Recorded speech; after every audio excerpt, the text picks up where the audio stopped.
Hey, what's up people? So we have the little camera review for you on the way for the Pixel 5, which I've been using for just over a week now. So just to run you through the specs, not a budget phone, which is my usual video. Looking at £599 for this.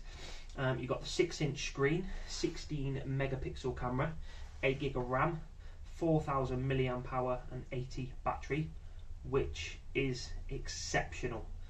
Ridiculous battery. I'm so impressed with it. You can definitely get 2 days out of it. I mean, at a pinch you might get more. Then you've got the crazy battery saver mode, which I haven't tried, but yeah, bang that on, see what you can get out of it. And you've obviously Android 11 out of the box. Just a couple of other little things. OLED screen, 90Hz refresh rate, which is, you know, it's enough. You've got the rear fingerprint sensor. Now, talking about pictures, which is what this review is about. So we've got some photographs which we're going to put up on the screen. Got a wicked picture of, let me show you now, of one of my moody looking cats. There he is, which I'll put that up on the screen shortly. And we've got some other pictures of some different things. We've got a bit of a sunset, we've got some couple of outdoorsy shots and a quick video, and obviously there'll be a little front facing camera photograph. So I am pleased with the camera, it's good. I think for the 16 megapixel main camera, it's the software that's doing all the work. Imagine if Google used their software and put in a 48 megapixel camera. I mean, the photos would be incredible.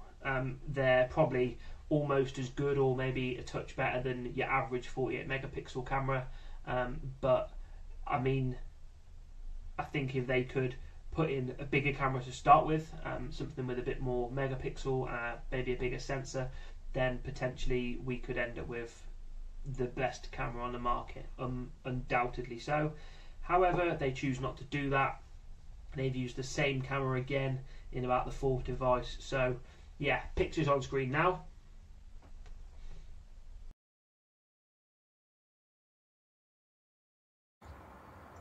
Quick front-facing camera video on the Pixel 5.